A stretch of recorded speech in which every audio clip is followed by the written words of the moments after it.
जय Shri Krishna guys. Last video में हमने डिस्कस किया था वर्डपेड के बारे में और मैंने आप लोगों को बोला था कि मैं आपको नेक्स्ट वीडियो में वर्डपेड के अंदर शॉर्टकट्स लेकर आऊँगा कि कैसे हम बिना माउस को टच किए एक कंप्लीट एप्लीकेशन को फॉर्मेट करेंगे। तो सबसे पहले आप एक क्या काम करेंगे, कॉपी लेकर बैठेंगे और मैं आपको स्क्रीन पर शॉर्टकट्स दिखा रहा हूँ। सबसे पहले आप कॉपी में इनको नोट डाउन करेंगे, ठीक है।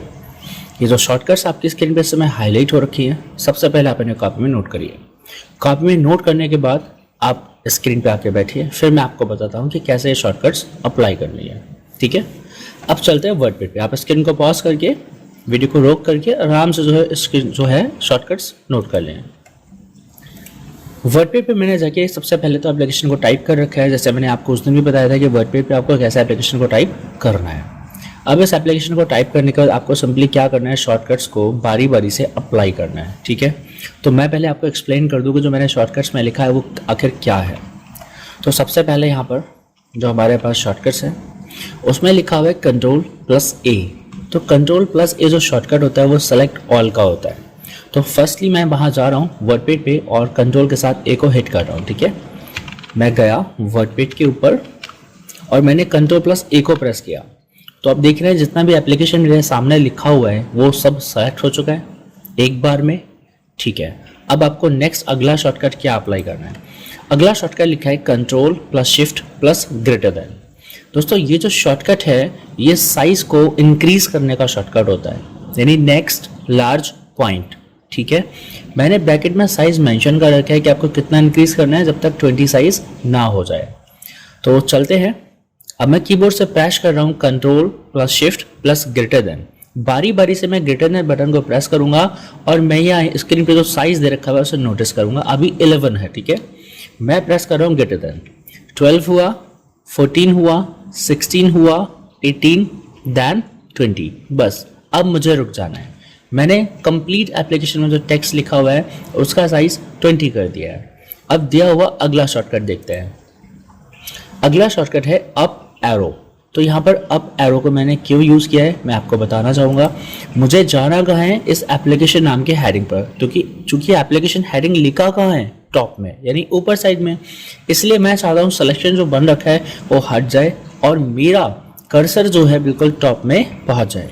तो मैं प्रेस कर रहा हूँ कीबोर्ड से अप एरो।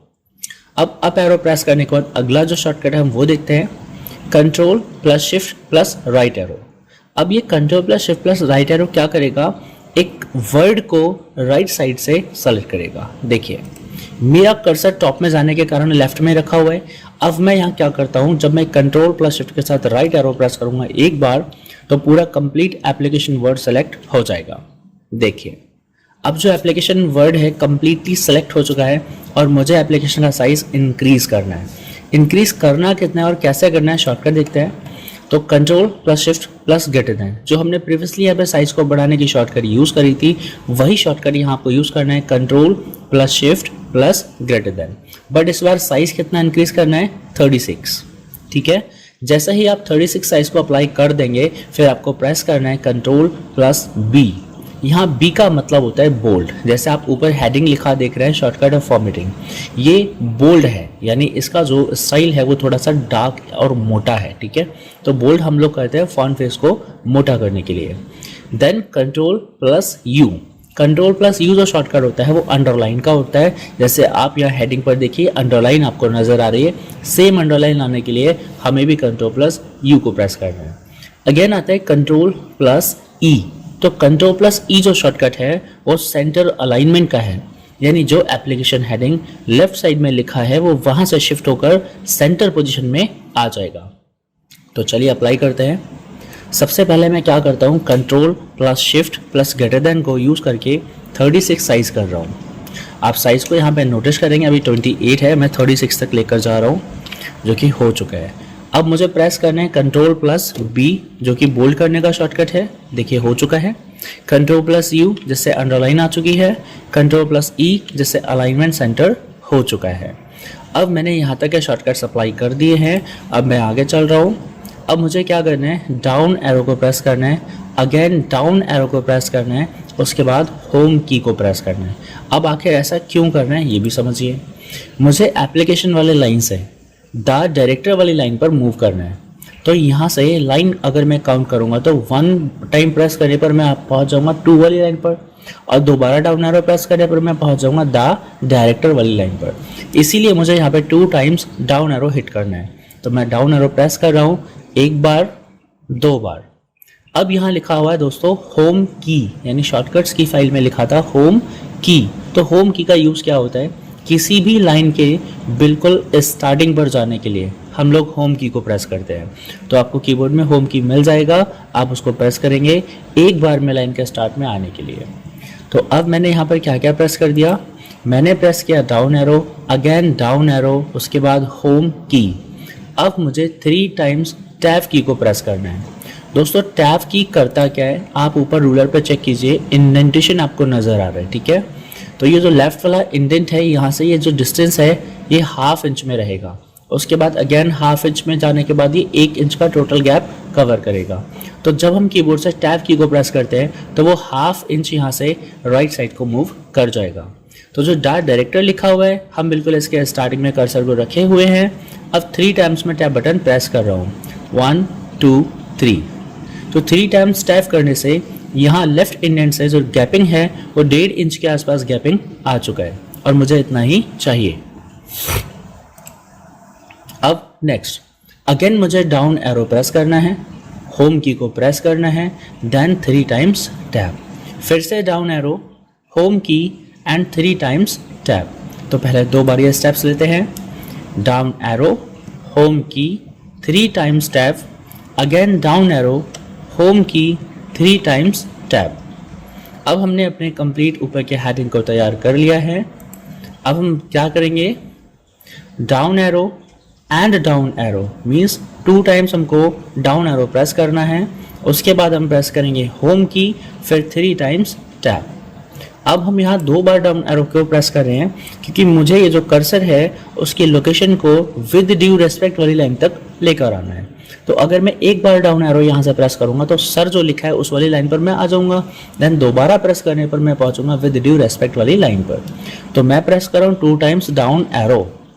अब होम की, जिससे कि मैं इस लाइन के शुरू में आ जाऊँगा, और 3 टाइम्स टैप, जिससे कि फर्स्ट लाइन को मैंने 1.5 इंच का गैप मेंटेन करते हुए आगे इंक्रीज कर दिया, ठीक है। अब इसके आगे अब मुझे प्रेस करना है control plus shift plus down arrow. दोस्तों कंट्रोल प्लस शिफ्ट से हम लोग जब एरो की का यूज़ करते हैं तो सिलेक्शन बनता है, बट इस बार सिलेक्शन को हम डाउन साइड में बना रहे हैं, मीन्स कंप्लीट पैराग्राफ को सेलेक्ट करने के लिए ही हम control plus shift plus down arrow का यूज़ करेंगे। उसके बाद हमें कंट्रोल प्लस जे को प्रेस करना है, और कंट्रोल प्लस जे जो है टेक्स्ट को जस्टिफाई करने के लिए यूज़ किया जाता है। अब इसको अप्लाई करते हैं और देखते हैं। तो सबसे पहले मैं कंट्रोल शिफ्ट के साथ डाउन एरो को प्रेस कर रहा हूँ। आप देखेंगे कंप्लीट पैराग्राफ सेलेक्ट हो गया है। अब मैं प्रेस कर रहा हूँ कंट्रोल प्लस जे, तो कंट्रोल जे आखिर करेगा क्या, जिस तरह से आप यहाँ नोटिस कीजिए लाइन एक एवरी टाइम एकदम बराबर गैप से स्टार्ट हुई है, मीन्स यहाँ से लेफ्ट साइड से अगर आप देखेंगे तो ये बिल्कुल बराबर है, बट आप राइट साइड में जब आप देखेंगे तो लाइंस छोटी और बड़ी हो जा रही हैं। तो दोनों साइड से लेफ्ट और राइट साइड से एकदम इक्वली लाइन को स्टार्ट और एंड करने के लिए हम लोग जस्टिफाई यूज़ करते हैं। अब जब मैं कंट्रोल प्लस जे को प्रेस करूँगा तो आप नोटिस करिएगा ये लाइंस इक्वल हो जाएंगी। देखिए लाइन स्टार्ट भी बिल्कुल इक्वल गैप से होती है और एंड भी बिल्कुल इक्वल से होती है, ठीक है।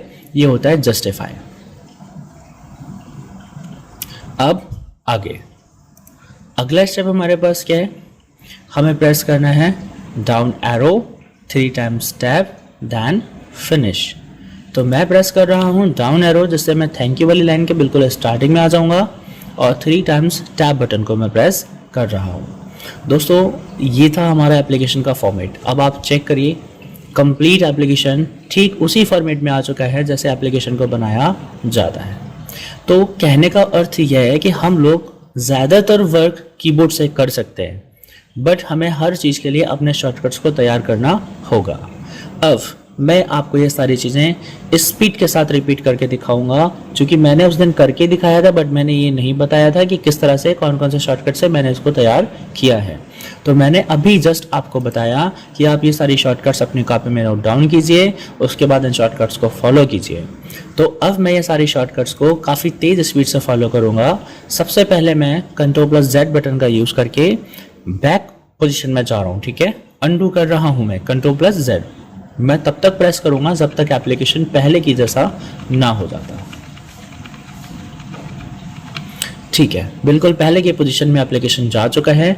तो सबसे पहले Ctrl+A, देन Ctrl+Shift और ग्रेटर देन से साइज को करना है 20, then up arrow, Ctrl+Shift right arrow, Ctrl+Shift और साइज करना है 36, then Ctrl+B for bold, Ctrl+U for underline, Ctrl+E for centre align, 2 times down arrow, home key 3 times tab, again down arrow, home key 3 times tab, down arrow, home key 3 times tab, 2 times down arrow, home key 3 times tab, then Ctrl+Shift down arrow for select one paragraph and Ctrl+J for justify, down arrow 3 times tab और आपका application ready हो चुका है। तो ये था दोस्तों वर्डपेड के अंदर फॉर्मेटिंग करना, ठीक है। आई होप आपको ये समझ में आ गया होगा। आप कम से कम 2 से 3 बार इसकी प्रैक्टिस करिएगा और उम्मीद है कि आप भी 30 सेकंड के अंदर यह सारे शॉर्टकट्स को अप्लाई करके एक एप्लीकेशन की फॉर्मेटिंग काफ़ी फास्ट स्पीड से कर पाएंगे।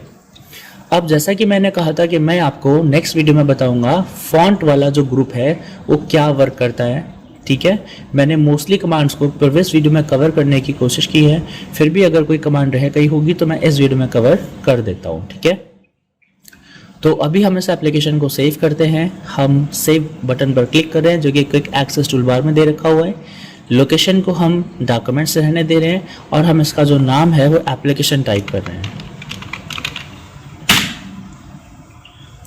ओके, मैं इसको डेस्कटॉप पर सेव कर रहा हूँ। डन। एप्लीकेशन दोस्तों यहाँ पर सेव हो चुका है। अब मुझे एक नई फाइल की ज़रूरत है। मैंने न्यू फाइल पर क्लिक किया। अब सबसे पहले हम समझते हैं फॉन्ट वाला ग्रुप। फॉन्ट ग्रुप के अंदर जो ऑप्शंस दे रखे हैं वो बहुत ही सिंपल एंड ईजी हैं। नोटपैड और वर्डपैड के कंपैरिजन में मैंने आपको बताया था कि नोटपैड बहुत ही बेसिक फॉर्मेटिंग सपोर्ट करता है, बट वर्डपैड में रिच फॉर्मेटिंग की जा सकती है। मीन्स अगर आप नोटपैड में कोई भी चीज़ लिखते हैं तो आप उसको अलग अलग फॉर्मेटिंग में ला सकते हैं। जैसे आप ये जो सैम्पल लिखा है इसको अलग फॉर्मेट दे सकते हैं, मीन्स अलग राइटिंग स्टाइल, अलग फॉन्ट में आप उसको रख सकते हैं। आप कोई सा भी फॉन्ट वहाँ अप्लाई कर सकते हैं। आप कोई भी साइज़ उसको यहाँ लिस्ट में से दे सकते हैं। और दोस्तों जो मैंने अभी आपको शॉर्टकट दिया है Ctrl+Shift+, जिससे साइज़ इंक्रीज़ होता है, वो इस वाले ऑप्शन का शॉर्टकट है, ग्रो फॉन्ट। ग्रो फॉन्ट पे आप क्लिक करेंगे तब भी साइज़ वैसा ही बढ़ेगा जैसे Ctrl+Shift को प्रेस करने पे बढ़ रहा था। और यदि साइज़ ज़्यादा बढ़ जाता है तो आप Ctrl+Shift का यूज़ करके साइज़ को घटा सकते हो, जो कि शॉर्टकट है श्रिंक फॉन्ट का। जब आप इस पर क्लिक करेंगे तो फॉन्ट साइज़ छोटा हो जाएगा। अब दोस्तों यहाँ जो दूसरा सैंपल लिखा हुआ है, इसे आप कोई भी अलग स्टाइल दे सकते हैं और उसे आप कोई भी साइज़ दे सकते हैं, क्योंकि ये अलग अलग फॉर्मेटिंग को सपोर्ट करता है। तब आपने देखा कि हम यहाँ पर यह वर्क कर सकते हैं, बट नोटपैड में ऐसा नहीं होगा। और दूसरी चीज़ मैं आपको डेमो देता हूँ। मैं नोटपैड को रन कर रहा हूँ। नोटपैड के ऊपर दोस्तों कभी भी आप वर्डपैड की फाइल से कोई भी कंटेंट जो कि फॉर्मेटेड कंटेंट हो उसको सेलेक्ट करके कॉपी करके जब आप नोटपैड की फाइल पर लेकर जाएंगे और उसको पेस्ट करेंगे तो दोस्तों उसकी सारी फॉर्मेटिंग वहाँ से ऑटोमेटिक रिमूव हो जाएगी, क्योंकि नोटपैड उस फॉर्मेटिंग को सपोर्ट नहीं करता जो कि वर्डपैड करता है, ठीक है। अब नोटपैड के अंदर तो हमने समझ लिया, वर्डपैड के अंदर ऑप्शंस को देखते हैं। हम लोग नोटपैड के बाद वर्डपैड में यहाँ देख रहे हैं स्पेशली बोल्ड करने के लिए हमको बी ऑप्शन दे रखा हुआ है। इस बी सिंबल का मतलब ही बोल्ड है, और अगर आप इस पर क्लिक करेंगे तो आपका फॉन्ट मोटा हो जाएगा। दोबारा क्लिक करने पर यह ऑप्शन वहाँ से हट जाएगा। आई का अर्थ है दोस्तों इटैलिक, और इटैलिक यूज़ होता है फॉन्ट फेस को तिरछा करने के लिए। आप इटैलिक फेस में ला सकते हैं। अब इसका यूज़ कहाँ किया जाता है? जैसे दोस्तों अक्सर आप देखते हैं कोई राइटर का नाम, कोई एड्रेस अगर लिखा हुआ है तो उसको हम तिरछे फॉन्ट में दे सकते हैं। तो मैं इसको तिरछे स्टाइल में दे रहा हूँ। मैं फॉन्ट साइज 12 और नॉर्मली फॉन्ट एरियल ले रहा हूँ। यहाँ पर मैं एड्रेस दे रहा हूँ, ठीक है। Plot number 3, sector 8, Noida, Uttar Pradesh, India 243301। अब मान लीजिए ये कोई एड्रेस है और आप इसको यहाँ लिखे हैं, तो आप इसको इटैलिक फेज में रख सकते हैं। तो ये कुछ इटैलिक फॉन्ट यहाँ पर जो है स्टाइल यूज़ होता है। अब अंडरलाइन वाला जो ऑप्शन है, आप किसी भी टेक्स्ट को सेलेक्ट करके उसको अंडरलाइन दे सकते हैं। क्योंकि दोस्तों यह वर्डपेड है, बहुत ज़्यादा फॉर्मेटिंग प्रोवाइड नहीं करेगा, इसलिए जो ओवरलाइन का ऑप्शन होता है वो वर्डपेड के अंदर नहीं मिलेगा। ओवरलाइन क्या होता है दोस्तों, जैसे यहाँ अंडरलाइन में नीचे लाइन आता है, ओवरलाइन में ठीक वैसे ही ऊपर को लाइन आती है, ठीक है। तो वो ऑप्शन यहाँ पर आपको नहीं मिलेगा। अब है स्ट्राइक थ्रो। स्ट्राइक थ्रो का वर्क रहता है जैसे हमने टेक्स्ट को डिलीट किया, जैसे हम कॉपी पे किसी चीज़ को लिख रहे हैं और लिखने के बाद पेन से हम उसको काट देते हैं, ठीक वैसा ही स्टाइल आपको जो है स्ट्राइक थ्रो के अंदर मिल जाएगा। देखिए जैसे ये लिखा हुआ मैटर आपने काट दिया हो, ऐसा स्टाइल आपको देखने को मिल रहा है। तो आप स्ट्राइक थ्रो को अप्लाई कर भी सकते हैं और हटा भी सकते हैं। अब बात करते हैं सुपरस्क्रिप्ट और सबस्क्रिप्ट, जो कि यहाँ पर ये दोनों दे रखे हैं। दोस्तों सुपरस्क्रिप्ट सबस्क्रिप्ट की ज़रूरत हमें पड़ती कब है, जब हम कोई भी टेक्स्ट नॉर्मल पोजीशन से थोड़ा सा ऊपर या नॉर्मल पोजीशन से थोड़ा सा नीचे लिखना चाहते हैं। जैसे मान लीजिए मैंने कोई बाइनरी का नंबर लिखा है और मुझे यहाँ बाइनरी का बेस लगाना है जो कि नीचे को 2 लिखा जाना चाहिए। तो ये जो 2 यहाँ लिखा हुआ है, ये दोस्तों आप सेलेक्ट करके सबस्क्रिप्ट की मदद से नीचे की साइड में मूव कर सकते हैं और ये आपका एक बाइनरी नंबर का फॉर्मेट तैयार हो गया। सेम तरीके से दोस्तों जब कभी आपको कर्सर को नॉर्मल पोजीशन से थोड़ा ऊपर की तरफ कोई चीज़ लिखना हो तो आप इसका यूज़ कर सकते हैं। जैसे मुझे a+v का होल स्क्वायर लिखना है, तो मैं यहाँ पर a+v को लिखने के बाद स्क्वायर को सेलेक्ट करके सुपरस्क्रिप्ट में मूव कर सकता हूँ, ठीक है दोस्तों। तो ये दोनों ऑप्शंस आपके सुपरस्क्रिप्ट और सबस्क्रिप्ट के लिए यूज़ होते हैं। आप इनका शॉर्टकट भी यूज़ कर सकते हैं। अगर आप सबस्क्रिप्ट को यूज़ करना चाहते हैं तो आपको प्रेस करना है कंट्रोल बटन के साथ इक्वल बटन, और अगर आप सुपरस्क्रिप्ट यूज़ करना चाहते हैं तो आपको प्रेस करना होगा कंट्रोल बटन के साथ शिफ्ट बटन के साथ प्लस का बटन, ठीक है। आप इन दोनों ही शॉर्टकट का यूज़ करके इन ऑप्शनों को यूज़ कर सकते हैं। अब बात करते हैं कि यहाँ पर हमें कलर और हाइलाइटर मिलते हैं। तो फर्स्ट नंबर पे यहाँ पे मिलेगा टेक्स्ट कलर, यानी जो भी टेक्स्ट आपने डॉक्यूमेंट के अंदर लिखा हुआ है आप उसको डिफरेंट कलर में रख सकते हो। जैसे मैंने ऐसे रेड कलर में रखा हुआ है, मैं दूसरे फॉन्ट को सेलेक्ट करके उसे चेंज कर रहा हूँ, मैंने इसे ब्लू कलर में रखा हुआ है। सेम वे में आप किसी भी टेक्स्ट को कोई भी कलर यहाँ से दे सकते हो। ठीक वैसे ही हाईलाइटर होता है। हाईलाइटर इसके बैक साइड की जो शेडिंग है उसको चेंज कर देगा। तो आप येलो कलर से हाईलाइट कर सकते हो, यहाँ कोई दूसरा कलर भी हाईलाइटर के लिए यूज़ कर सकते हो, ठीक है दोस्तों। आपको समझ में आ गया होगा कि हाईलाइटर किस प्रकार से काम कर रहा है। अब बात करते हैं अलाइनमेंट्स। अलाइनमेंट्स दोस्तों शॉर्टकट से मैंने अभी आपको बताने की कोशिश की है, जिसमें से मैंने आपको बताया था सेंटर अलाइनमेंट, जो कि टेक्स्ट को बीच में मूव करने के लिए यूज़ किया जाता है। कंट्रोल+E इसका शॉर्टकट है। और राइट एक अलाइनमेंट होता है जो कि राइट साइड से टेक्स्ट को या लाइन को स्टार्ट करेगा और लेफ्ट साइड को मूव करवाता रहेगा। कंट्रोल+R राइट अलाइनमेंट का शॉर्टकट है। और यदि आप चाहते हो लेफ्ट साइड से लिखना तो आप कंट्रोल+L या फिर इस ऑप्शन पर क्लिक करके उसको सेट कर सकते हो।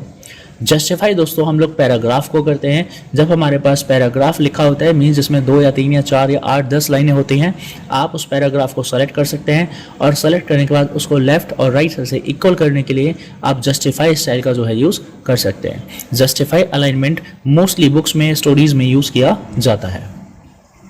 अब बात करते हैं इंक्रीज और डिक्रीज इंडेंट। ये पैराग्राफ ग्रुप के अंदर आने वाले सभी ऑप्शंस हैं। दोस्तों आपको थोड़ा सा डिफरेंट भी यहाँ समझना होगा। आप इन शॉर्टकट्स को नोट डाउन कर लेना, मैं अभी इन्हें इरेज कर रहा हूँ। जब मैं यहाँ पर कोई भी चीज़ लिखता हूँ, जैसे this is a sample line, this is a sample line, मैंने इसको लिखा। अब जब मैं एंटर बटन को प्रेस करता हूँ तो मेरा जो न्यू लाइन स्टार्ट होता है वो बिल्कुल यहाँ इंडेंट से ही होता है। इंडेंट इस समय 0 पे रुका हुआ है। दोस्तों जब आप इस इंडेंट को यहाँ से मूव करके राइट साइड को लेकर जाना चाहेंगे तब आप इंक्रीज इंडेंट ऑप्शन का यूज़ करेंगे। इंक्रीज इंडेंट मूव करने पर यह यहाँ से आधा इंच आगे की तरफ मूव होगा। यह देखिए, जितनी बार आप क्लिक करेंगे उतना इंच वो आगे मूव हो जाएगा। अब अगर आप यहाँ पर कोई भी लाइन नोट करते हैं, जैसे this is a sample line, अब जब आप एंटर बटन को प्रेस करेंगे तो नेक्स्ट लाइन आपका यहीं से स्टार्ट होगा जहां पर इंडेंट का करंट पोजीशन है। तो ये इंडेंट को इंक्रीज करने के लिए यूज हुआ। अब अगर मैं चाहता हूं कि नेक्स्ट लाइन यहाँ से नहीं बल्कि 0 से पोजीशन से जो है स्टार्ट होना चाहिए, तो आप डिक्रीज इंडेंट ऑप्शन का इस्तेमाल करेंगे। दोस्तों टैब और डिक्रीज और इंक्रीज इंडेंट ऑप्शन में यही डिफरेंट है कि यदि आप टैब बटन को प्रेस करके आगे गए हैं और आपने कोई भी वहाँ पे लाइन सैंपल के तौर पे लिखा हुआ है और अब जब आप एंटर प्रेस करेंगे तो लाइन बिल्कुल स्टार्टिंग से ही स्टार्ट होती है। जबकि अगर आप इंडेंट को यहाँ पे डिस्टर्ब करेंगे और कुछ लिखकर एंटर दबाएंगे तो इंडेंट अपनी प्रीवियस पोजीशन को याद रखेगा और नेक्स्ट लाइन को वहीं से स्टार्ट करेगा। ठीक है, आई होप आप इन दोनों का अंतर समझ गए होंगे। अब बात करते हैं नेक्स्ट ऑप्शन की। नेक्स्ट ऑप्शन हमारे पास आता है स्टार्ट ए लिस्ट। दोस्तों इस ऑप्शन का नाम है स्टार्ट ए लिस्ट। इस ऑप्शन की मदद से आप वर्डपेड के अंदर कोई भी लिस्ट वगैरह बना सकते हो। जैसे आपको बनाना है, यहाँ पर मैं यहाँ पर कुछ लिख रहा हूँ 5 एनिमल्स नेम। अब मुझे 5 एनिमल का नाम लिखने के लिए 1 2 3 4 5 काउंटिंग करनी होगी। तो दोस्तों यहाँ से जा कर के आप जो है बुलेट्स और नंबरिंग किसी का भी यूज़ कर सकते हो। अब मैंने यहाँ 1 लिखा है, सैम्पल के तौर पे मैं अभी डमी नेम्स लिख रहा हूँ। जैसे मैंने 1 लिखा, देन एंटर प्रेस करते आपको दूसरा नंबर ऑटोमेटिक मिला है। अब मैं सेकंड नंबर लिखता हूँ, फिर एंटर प्रेस करने के बाद मैं थर्ड नंबर को लिखता हूँ, फिर एंटर फोर्थ, फिर एंटर फिफ्थ। अब दोस्तों मुझे यहाँ 6 नंबर की नीड नहीं है, तो जैसे ही मैंने एंटर प्रेस किया मुझे 6 नंबर मिल चुका है। तो अब मुझे इसे यूज़ नहीं करना है, तो मैं एक बार और एंटर बटन को प्रेस करके यहाँ पर इस पैराग्राफ को एंड कर दूंगा। तो ये तरीका होता है अपने एक लिस्ट को तैयार करने का। अब अगर कभी भी आपको लिस्ट के अंदर जो नंबरिंग का स्टाइल दे रखा है वो चेंज करना है, तो आप लिस्ट को पहले सेलेक्ट करोगे, देन आप जाओगे यहाँ पे स्टार्ट ए लिस्ट ऑप्शन पर और जाकर लिस्ट का कोई भी टाइप आप दूसरा जो है सेलेक्ट कर लोगे। इस तरीके से हम लोग वर्डपेड के अंदर लिस्ट को बना सकते हैं। अब दोस्तों लिस्ट के अंदर लाइनों के बीच जो गैप दे रखे हैं आप उसे भी कंट्रोल कर सकते हैं। नेक्स्ट ऑप्शन हमारा आता है लाइन स्पेसिंग। लाइन स्पेसिंग के अंदर अभी आप देख रहे हैं 1.15 जो लाइन स्पेसिंग है वो लगा हुआ है, तो मैं चाहता हूँ लाइन स्पेस कम हो जाए, इसलिए मैं अप्लाई कर रहा हूँ 1.0। देखो दोस्तों थोड़ा सा स्पेस यहाँ कम हुआ है। एक चीज़ और आप नोटिस करेंगे, यहाँ पे लास्ट ऑप्शन दे रखा है add 10 point space after paragraphs, यानी जब भी कोई न्यू पैराग्राफ बनाया जाए तो उसमें 10 पॉइंट का एक्स्ट्रा स्पेस ऐड कर दिया जाए। यदि आप इस ऑप्शन को अप्लाई रहने देंगे तो यहाँ पर जो 10 पॉइंट का एक्स्ट्रा स्पेस है दोनों पैराग्राफ के बीच में वो हमेशा रहेगा। और यदि आप चाहते हैं कि लाइन स्पेसिंग और कम हो जाए तो ये 10 पॉइंट का जो स्पेस यहाँ पे ऐड कर रखा है इसे आप रिमूव कर देंगे। तो मैं इसे हटा रहा हूँ। अब आपने देखा सभी लाइन्स बहुत ही सही तरीके से पास सेट हो चुकी हैं। तो ये था हमारा लाइन स्पेसिंग का ऑप्शन। आई होप आपको ये भी समझ में आ गया होगा। अब हम चलते हैं पैराग्राफ ग्रुप के अंदर लास्ट ऑप्शन जो कि है टैब। तो टैब ऑप्शन कैसे काम करेगा हम पैराग्राफ ग्रुप में जाकर देखेंगे। पैराग्राफ का डायलॉग बॉक्स हमारे पास यहाँ से खुलकर आएगा। जब आप डायलॉग बॉक्स में जाएंगे तब आपको ऑप्शन मिलेगा टैब्स। तो ये टैब्स कैसे वर्क करती है दोस्तों, सैम्पल के लिए मैं यहाँ पर कोई बायोडेटा बना रहा हूँ। अब जो बायोडेटा हेडिंग मैंने यहाँ लिखा हुआ है मैं चाहता हूँ ये बीच में आ जाए, तो मैंने इसको सेलेक्ट किया, मैंने साइज़ को इंक्रीज़ किया, बोल्ड और अंडरलाइन किया और अलाइनमेंट सेंटर कर दिया। दोस्तों अब मैं इसके बाद एंटर बटन को प्रेस करूंगा तो मैं न्यू लाइन पे पहुंचा, बट सारी फॉर्मेटिंग जो मैंने अभी अप्लाई करी थी बायोडेटा पे वो फॉर्मेटिंग नीचे भी अप्लाइड है। जैसे आप देख रहे हैं अलाइनमेंट सेंटर का सेंटर ही है, तो मैं इसे लेफ्ट कर रहा हूँ। साइज़ जैसा कि मैंने 18 किया था वो अभी भी वही है, तो मैं इसे डिक्रीज़ कर रहा हूँ। मैं अंडरलाइन और बोल्ड नहीं चाहता, मैंने उसे भी हटा दिया। अब दोस्तों मैं यहाँ पर क्या करता हूँ, जैसे बायोडेटा के अंदर मैं सबसे पहले चाहता हूँ नेम लिखना, तो मैंने यहाँ नेम को टाइप किया है। अब मैं क्या चाहता हूँ, नेम के बाद थोड़ा यहाँ पर गैप दिया जाए, फिर यहाँ कॉलन को लगाया जाए और थोड़े आगे जाकर नाम लिखा जाए। तो आप यहाँ पर बार बार कीबोर्ड का टैब बटन दबा करके स्पेस को मेंटेन करेंगे।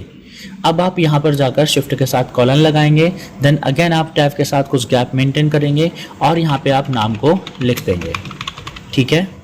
अब दोस्तों यहाँ पर बार बार टैब बटन प्रेस करके हमें ये गैप फिल आउट करना होता है, तो बस यहीं पर हमारी ज़रूरत पड़ती है टैब स्टॉप पॉइंट्स की।